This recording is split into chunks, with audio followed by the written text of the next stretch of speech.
കുറേശ്ശെ ഇട്ട് കൊടുക്കണം. കട്ട പിടിക്കാത്ത രീതിയിൽ നല്ലതുപോലെ കലക്കിയെടുക്കണം. ഒരു നുള്ളു ഉപ്പ്, അതെനിക്ക് പറയാൻ വിട്ടുപോയതാണ്. ഒരു നുള്ളു ഉപ്പ്. ഞാൻ 2 കപ്പ് വെള്ളമാണ് ഇതിനെടുത്തത്. എത്ര ആവണം എന്നുള്ളത് ഞാൻ പറയാം.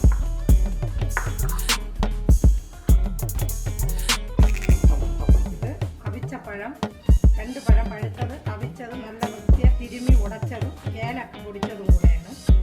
എന്നിട്ട് ഒരു പഴം പഴുക്കാത്തത് നമ്മൾ നുറുക്കി വെച്ച് അതും ഇതിൽ ആഡ് ചെയ്യും.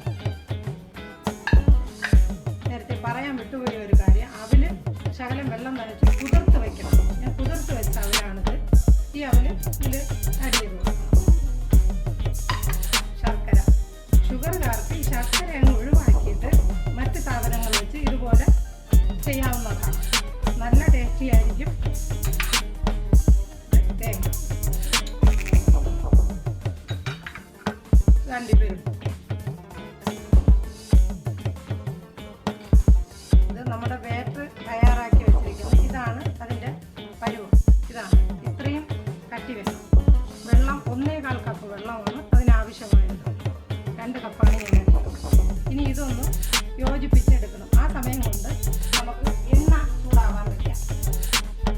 അത് മിക്സ് ചെയ്തതിന് ശേഷം എല്ലാം ഉരുളകളാക്കി ഞാൻ ഉരുട്ടി വെച്ചിട്ടുണ്ട്. ഇനി ഈ ഓരോ ഉരുളകളും ഈ ബാറ്ററിലോട്ട് ഇട്ട് നമുക്ക് എണ്ണയിലോട്ട് ഇട്ട് വറുത്തെടുക്കാം.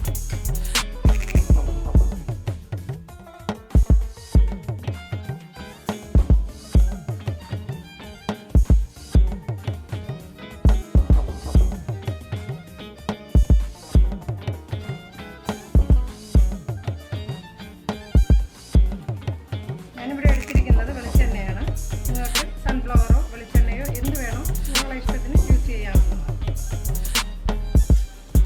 ലോ ഫ്ലെയിമിൽ വെച്ച് വേണം ഇത് വേവിക്കാൻ.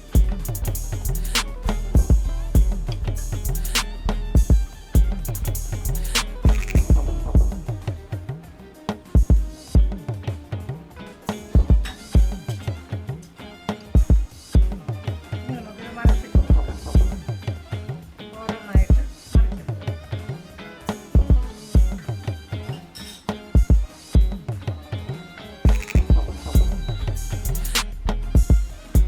നമ്മുടെ സ്നാക്സ് തയ്യാറായി കഴിഞ്ഞു. ഇനി നമുക്ക് എണ്ണയിൽ നിന്ന് ഇത് എടുക്കാം.